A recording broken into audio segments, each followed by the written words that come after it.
Any rebroadcast, reproduction, or other use of this show without the express written consent of the Financial Guys, LLC is strictly prohibited. Securities offered through Peak Broker Services, member FINRA SIPC. Investment advisory services offered through Independent Solutions Wealth Management or Blackridge Asset Management. Financial Guys, Independent Solutions, and Blackridge Asset Management are not an affiliate of Peak Broker Services, Inc.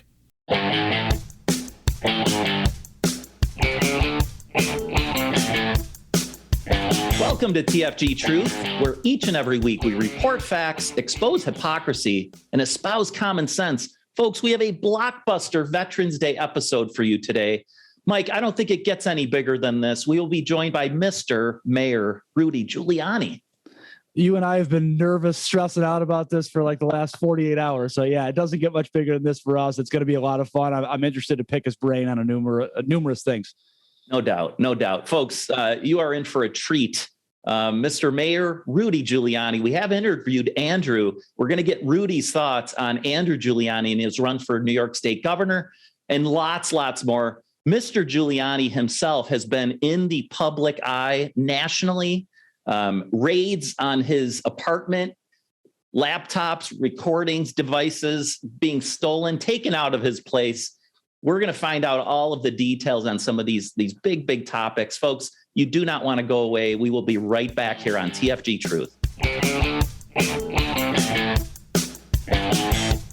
We are now joined by America's mayor, national hero, a true leader, Mr. Rudy Giuliani. Mr. Mayor, you, Mike, and I have a few things in common, our love of country, love of New York State, and I'd say even the Yankees. I'm pretty sure only two of us. I'm pretty sure that only two of us can say we'll check this interview off of our bucket list later. Sir, I don't think you're checking this off your bucket list, are you? Well, I love Buffalo. I know you guys are from Buffalo, right? That's right. Absolutely are. Born and raised here. And I have a lot of good friends in Buffalo, and a lot of them happen to be Yankee fans. It's amazing. I'll tell you what, we're absolutely thrilled to have you join us. So thank you. Thank you. We'd like to, in a moment, talk to you about your son, Andrew, and his candidacy for New York State governor. But sure. First, just on the national level, in your opinion, is there anything President Biden and his administration have done right in these first 10 months? That's a terrible question. I shouldn't have asked that. Challenging you. Funny. I was having this conversation with someone about a couple of weeks ago, and I did come up with something. But like President Biden, I'm having a failure of memory here. I don't know. I can't seem to remember. It was something I thought they did right. We'll all have to whatever it was, it wasn't terribly significant. It's apparently not. I usually debate with myself, and actually last night with a man on the elevator. Is he worse than we thought, or did we adequately predict how bad it would be? Now, I certainly knew more than just about anyone because I had the hard drive. Mm-hmm. And I got that about 2 months before the election from Mac, the guy who was servicing it. And I'm the one who made it public through the Post. So I knew things that a lot of people didn't know before the election. I knew how dishonest the family was, how the crookedness and the bribery went back 30 years, how much incredible amount of money they made selling public office. And I knew, I knew Joe Biden, and I knew him for 30 years that I kind of liked him. But I say kind of liked him because I always thought he was very dumb. And I also thought he would turn on people like he did at a few of those hearings. But I attributed that to politics. I was flabbergasted to find out how crooked he is. I mean, absolutely shocked. Yeah. So, well, yeah. And I'd say just on that line, we'd be hard pressed to find a better example of hypocrisy than what we've seen when it comes to federal agents and the media and their treatment toward you and former President Trump, compared to the current president and Hunter Biden. Mike, you can add in James O'Keefe from Project Veritas right now. Same type of thing as, and Rudy, if you could, I would love if you could kind of give us a little bit of a background on what has happened to you or through this whole process. I mean, disbarring you in the state of New York, right? Why do they do that to you guys and not other people? It's very hypocritical and confusing for people like us. Well, they're doing it to all of the people who they can get their hands on who support Trump And in some ways, it's a bit of a badge of honor because the more effective you are, the more they come after you. And in my case, I'm the person who broke the whole thing. It was way back in 2019, seems like an age ago, when these people came to me through a very well-respected lawyer and investigator. And they told me, I mean, this was all put in my lap. They told me they had this startling information from Ukraine that the Steele affidavit was totally false, that it was made up by Hillary Clinton, that a lot of it came from Ukraine. There were Ukrainians who knew that, and that Joe Biden played a role in it. And I said, really? And they said, sure. It was also part of that bribe he was involved in the Ukraine. You know about that. Mm-hmm. Right. And I said, no, I don't know about that. I don't know about that. And I doubt it. I mean, I can believe anything about a politician or Joe Biden, but before I believe bribery, I got to see proof. They said, okay, let me show it to you. And they played that video for me in which he confesses to a bribe. He says he told the president of Ukraine, if you don't get rid of the prosecutor, you don't get your $1 billion loan guarantee.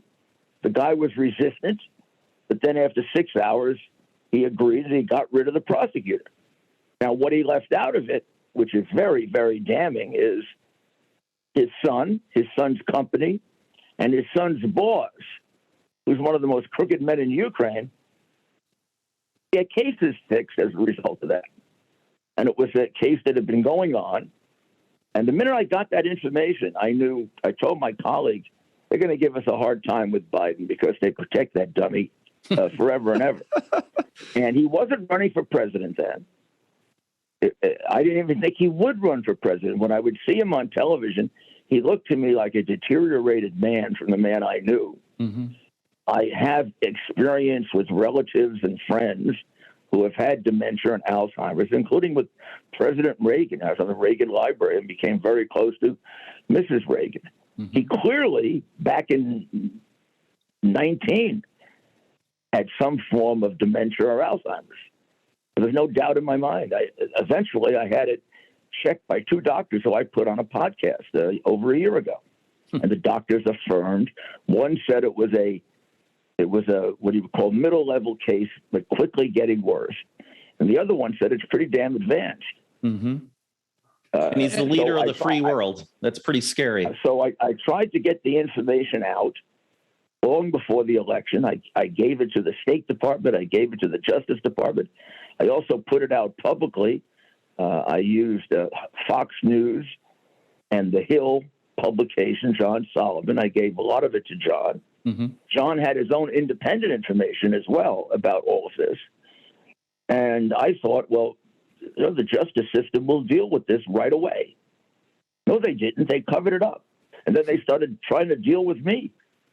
They started accusing me of things I didn't do.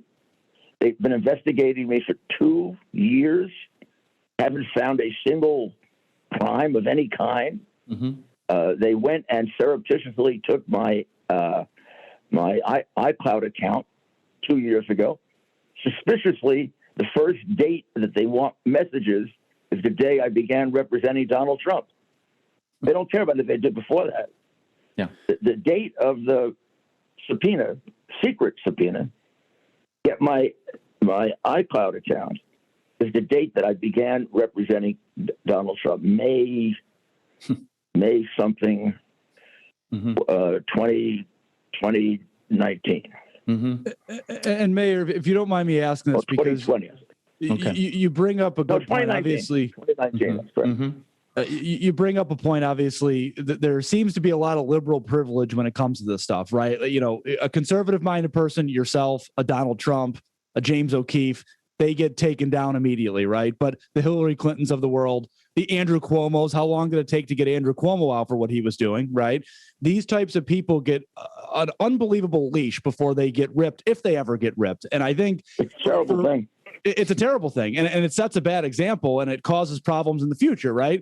And to go back to what you were saying before about President Biden, because I'm going a little off the cuff, but I do have a question. Do you think Democrats now regret pushing him forward like they did. Do you think there's any regret there, with him and or Kamala? Because they're both, obviously, like you said, it seems like Joe has some mental issues and Kamala is very unfit to be in the position she's in. You know that. We know that. Well, I think they do have regret because that's reflected in now a majority of Democrats don't want him to run for re-election. It's pretty early to make a president a lame duck. I've never heard of a president in our lifetime, at least, and in the first year they're in office, the majority of their party would rather he not run for. I think they'd rather he go away, except for the fact that Kamala looks worse in some ways. It's really a question of the evil that you want or not. In the case of Biden, you have a guy that doesn't seem to be able to make his own decisions. You have a guy that is essentially a totally corrupt human being who cannot tell the truth. He hasn't been able to tell the truth since he cheated in law school. And the man has spent his whole life lying and cheating, and I'm going to tell you, stealing. He took money from our worst enemies. He sold out to them. His behavior with China is close to, I don't know what you would call it. I'd hate to think that he sold out the country to China, but it sure looks like he did. And he got millions from them, millions. And on every decision, he can't seem to do the simple thing that's like giving up the Bagram air base. A lot of people thought that was stupid, and just giving up an air base. They also thought it was irresponsible because it gave us no way to get out of Afghanistan. They thought it was insane that he took out our troops before our civilians.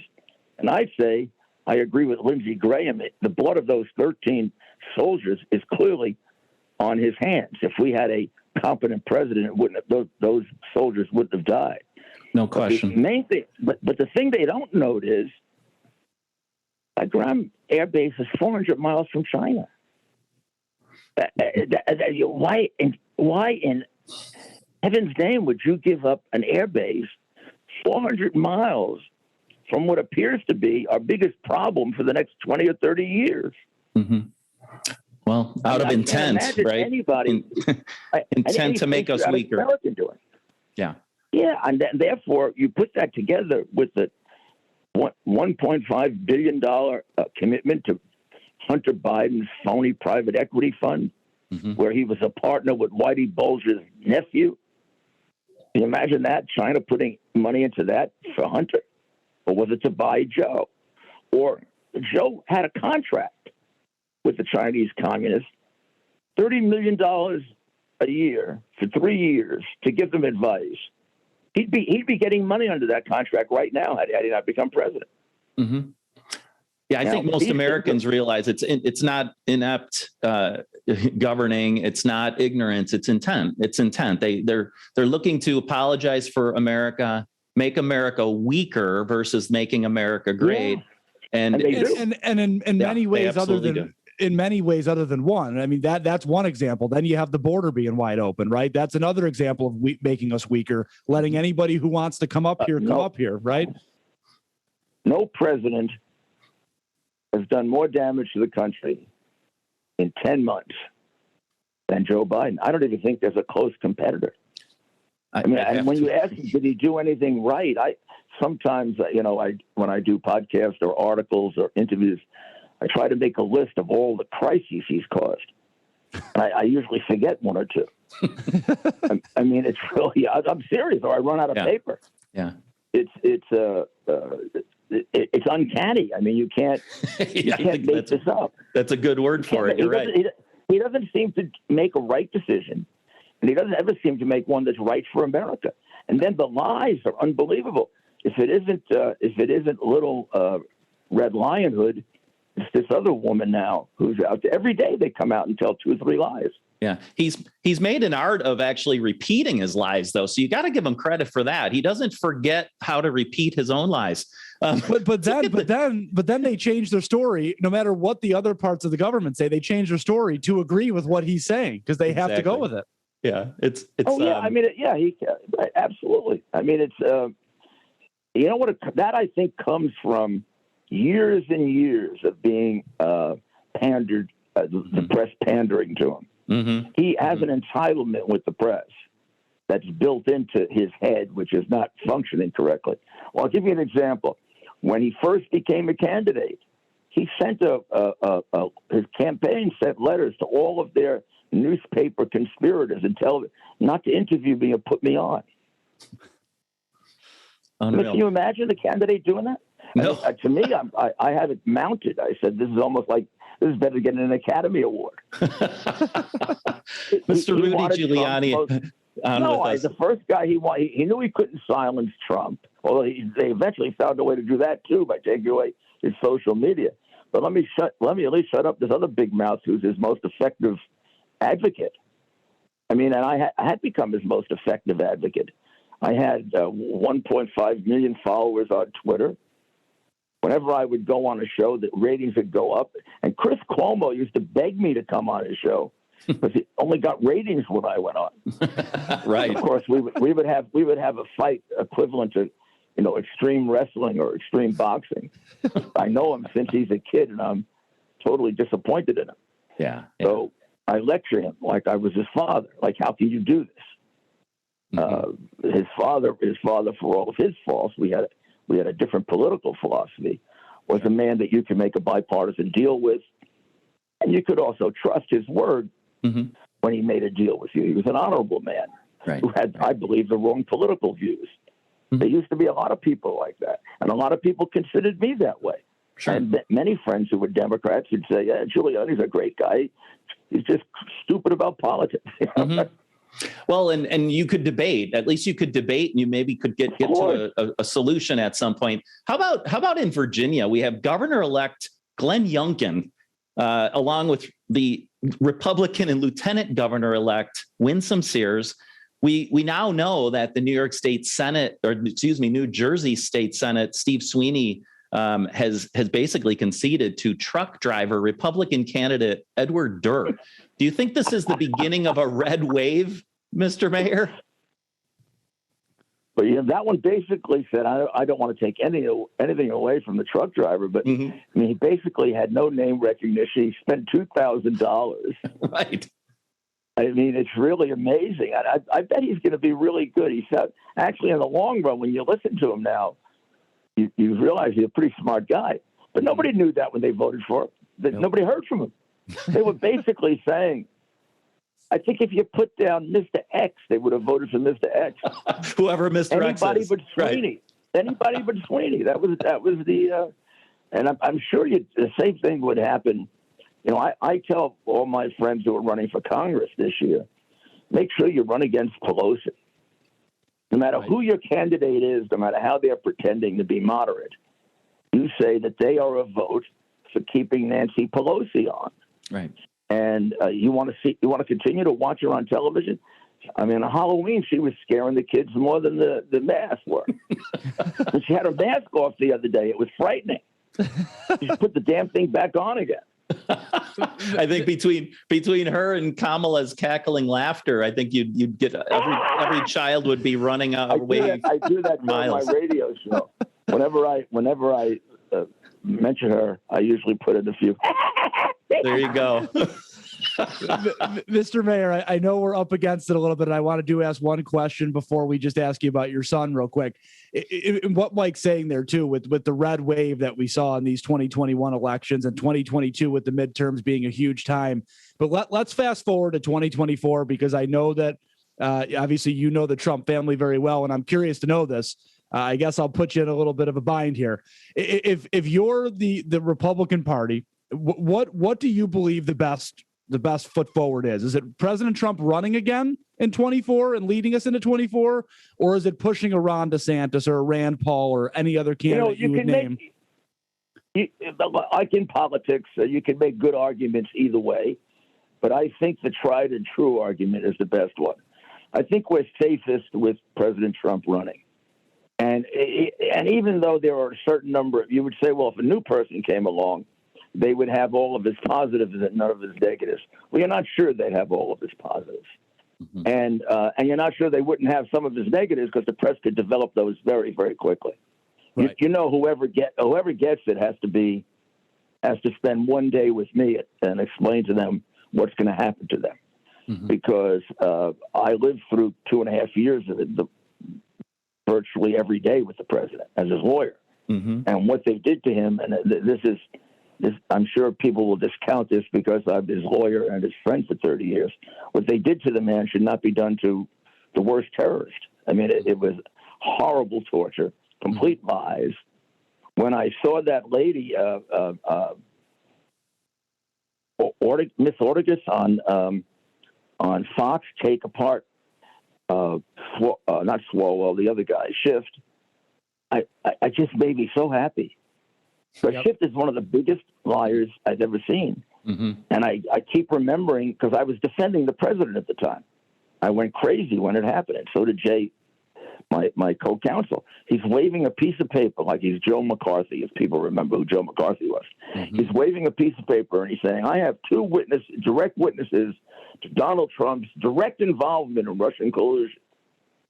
Well, I knew there were no two witnesses. By then, it had been investigated twice and disproven. We investigated ourselves and knew it was untrue. And we were in the middle of spending $20 of the $40 million where Mueller couldn't find anything. And I wrote letters. We demanded, turn it over. He never turned that over to the special prosecutor, Mueller. And nobody asked him about it today. I mean, he should be required to produce that piece of paper or get thrown out of the damn House of Representatives. It's interesting. He was alleging that he had direct evidence of a president pretty much committing treason. And we'll let him get away with it. It's interesting. It's interesting, though, isn't it? Right? You know, they can spew out anything they want to spew out, right? But we make a comment on Twitter about our belief on the vaccine mandate, and we get ripped off Twitter or flagged, right? It's amazing stuff. And God forbid you should say that there were irregularities in the election. Right. I mean, now I have, and this is why they suspended my license. They contend that I'm lying about that. Well, they never looked at my evidence, the phonies. If they would come into my study, I have over 500 affidavits from American citizens that are alleging voter fraud. Not me. I only have one piece of direct evidence: the observation I made in Pennsylvania, and the observation I made in Philadelphia is enough to put the entire Pennsylvania vote in doubt. But all the rest of the observations come from single individuals. A woman who worked for the Detroit Election Commission, who's willing to testify. They taught her how to cheat, and she explains in detail what they taught her how to do. Take phony ballots that were being made up somewhere about 8 blocks away, and to attach them to registrations of people they had pulled out who they thought wouldn't vote. She explained to the detail. Another woman was doing it for quite some time, told her husband about it. Her husband took it to a priest, and the priest told her to turn it in. That's the kind of evidence. Then I have a videotape in Atlanta of they're throwing everybody out, clearing up the place. It looks like they're casing the joint, like robbers. And then they pull out 20, 30,000 votes, all of which turn out to be for Biden. Right. And it could be years before we actually see any of that come out. I mean, they covered it all up. Yeah. I mean, they would not. And the best answer to it is they would never produce any of the paper ballots or any of the machines for inspection. It's taken 10 months to get to finally see them. Turns out the machines are, as we said, they're accessible by the internet. The company denies that. You can change the vote in the machine. Why you would ever make a voting machine when you could change a vote? The only reason you do that is if you want to cheat. Right. Typical Americans, Mr. Mayor, are very worried, I think, about the upcoming midterm elections and then the next presidential election. Do you think anything can change so that these things don't happen again? Or do we just have to overwhelmingly in a landslide win? Number one, that would help. I mean, that would help to win in a landslide. But number two, of course, to do it for the entire country is hard. Virginia had thousands of poll watchers. I don't think there was a poll in Virginia that didn't have a watcher there, so that you can actually count every vote coming in You can see if that's off the numbers that go into the Board of Elections. If we did that, we could stop it. I mean, the Virginia cheating, and I think they cheated in the last election. Virginia is a state that wasn't close enough to contest. That doesn't mean they didn't cheat. I think they got it down to a minimum. Yeah. I'd still say they probably won by a little bit more than they actually won by. You can't get all of it, but I think they got it down to an acceptable minimum. Look, I lost my first election on votes that I could have contested, dead people voting 2 or 3 times. I didn't do it. It was a period of time when you didn't contest elections. You sort of took your medicine. And then I spent $1 million on a voter integrity effort the second time around, and I won. And the people who did it to me were Mr. Levine, who's now the president of the Yankees, Randy Levine, and John Sweeney, who eventually went to Congress. Okay. And when I asked them the morning of the election, the night of the election, did we stop all the cheating? They said, I think we cut it about 70%. So let's give them about 30,000 votes. And we won by 70. Well, I always thought we actually won by 100. You curbed it. You curbed it enough. Let's turn to this now, and just to wrap up with you, we really appreciate your generosity with your time today. Andrew, your son Andrew, running for New York State governor. We've been happy to have him on our podcast a couple times now, and we really appreciate his time. Tell us your thoughts on this. I mean, did you ever look at Andrew as a child and say, yeah, he's going to run for office someday? Jokingly, because he accompanied me on all of my campaigns. He loved campaigning. And I used to say, I'm probably giving this kid an addiction here to politics. And he's always been really interested in it, although he was a professional golfer for a while in Europe. And but when he came back and got out of golf, he went to work for President Trump. Now, he's known President Trump almost as, obviously not as long, but from the day he was born. He's played golf with him 100 times. And I would say that President Trump was almost like an uncle to him in terms of counseling him and giving him advice. And they're very close. So he went to work for him, and the experience made him want to do public service. I think even the frustration of the things that should have been accomplished in the states, he was in a position where he dealt with a lot of the states, particularly on the pandemic, and then before that on some of the opportunity zone. And they were doing their job, and there's a big difference in dealing with a Republican state and a Democrat state. And the difference is, in a Republican state, you largely have a functional governor who really acts like a businessman. In a Democratic state, you generally have a complete politician who's only looking for sound bites and how many contributions is he going to get. So I think he feels that this country really can't be straightened out unless we do it from the local level. And he developed a much deeper commitment than I even realized. And when he started thinking about this, I didn't know how he would do. And he went out and he started campaigning, and his father was surprised at how good he is and how much he knows. I mean, how much he gathered and gained and understands. And and he studies every night about the state. And it reminds me of me. I ran with no experience with elective office. I had to learn it. And I thought that was an advantage because I was willing to change anyway. I wasn't committed to any stupid way they were doing it in the past. And I had nobody to tell me what to do. So the party is going with their inside candidate. And I think he's got a very good chance because I think Republicans in particular are very nervous about the Republican Party. They're not very nervous about Republicans. They're very nervous about the party structure. Right. I mean, it wasn't much help to Donald Trump. And in some cases, they actually hurt us. And they actually were against it. And Mike, I can say this too. Right after Andrew declared that he was going to run, we had him on about a week later after that. And Rudy, to your point, he was very polished right away, right? He was very easy to talk to, very knowledgeable about what he was doing. And I do really feel with him that he really, really does want to do this and help our state. And that to me is one of the most important things. Yep. That's the thing that makes me feel the best. I mean, as a father, I can know this better than anybody else. But this is a real thing. If he becomes governor, it's going to get done. I mean, it's funny to say it this way, but if he's a governor like Trump was a president, he will actually go do what he says he was going to do. And he will not go in there and moderate it and change it and try to become really popular with everybody. And if you elect a typical Republican, that's what you get.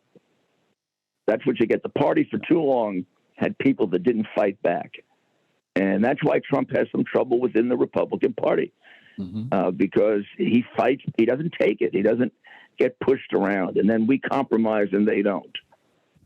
In order to change the state of New York, you need a Teddy Roosevelt. You need somebody who basically is going to change everything. Everything's up for analysis. And there's a reason for that. Right now, we're spending 2.5 times the amount of money of the state of Florida.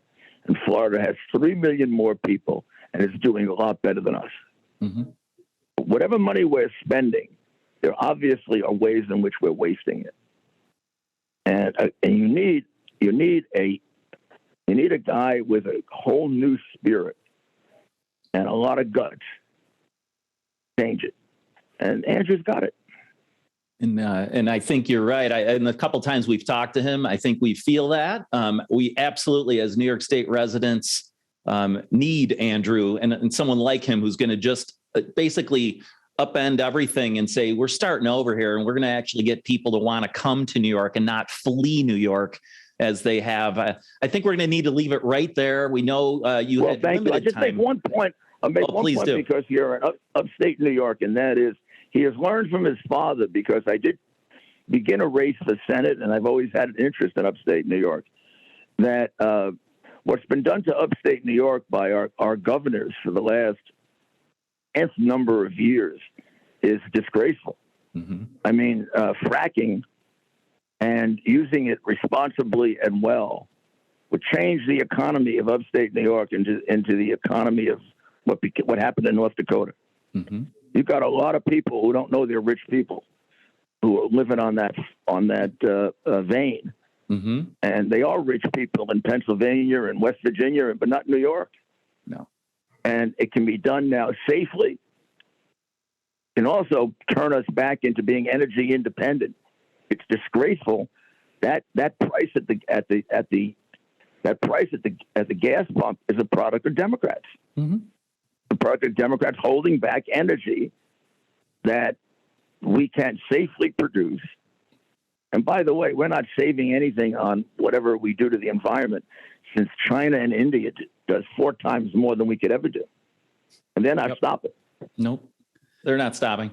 No. So, all right. Well, thank you guys. I'll be back. Mayor, if we could maybe have you back one day, maybe we can bring you up to upstate New York for some chicken wings or something. We can get you back up here. Oh, I love your chicken wings. Damn, I love it. We're all about friends, family, and food up here. So we'd love to have you. I know you are.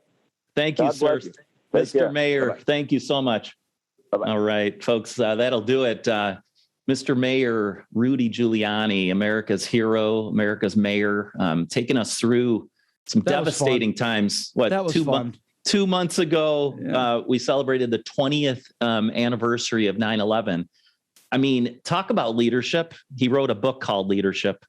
Mayor Giuliani, he didn't let there become a leadership vacuum in our country back on 9/11. He filled it, and boy, did he ever fill it with leadership. And that was incredible. Like I said, bucket list type interview right there. And I think, Mike, that's what we always say too, right? It's fun to do these for you and I, because it's not you and I, talking back and forth and saying what we think. To get perspectives of other people truly is really, really fun. And that one, obviously, that's one of our biggest interviews we've done. That's just really fun to do and hear somebody else's side of the story, especially with what's going on out there right now. No question about it. We're going to wrap right there. I do want to pitch this, though. to support his son, Andrew, for New York State governor. Folks, go to nyforgiuliani.com. That's newyorkforgiuliani.com. Boy, I don't know how we do better than this podcast, folks, but we're going to try again next week. We do have another one, big one coming up next week with Byron Donalds out of Florida. So that'll be fun too. There you go. And I know you've reached out, Mike, to Edward Durr. We are tracking Edward Durr down. Sounds like he's agreed to come on. We just have to work out the details. So truck driver, New Jersey Senate now, senator-elect, taking down the leader of that Senate, that party. Yep. Unreal. We're finding some folks that you want to hear, folks, on this podcast, and that's going to be our continued hope, to bring great people on, people who know what the heck's going on, folks like Mr. Mayor Rudy Giuliani, again, to support his son Andrew, New York State governor candidate, newyorkforgiuliani.com. Great time here today. For Mike Spraz, I'm Mike Hayflick. We will see you next week.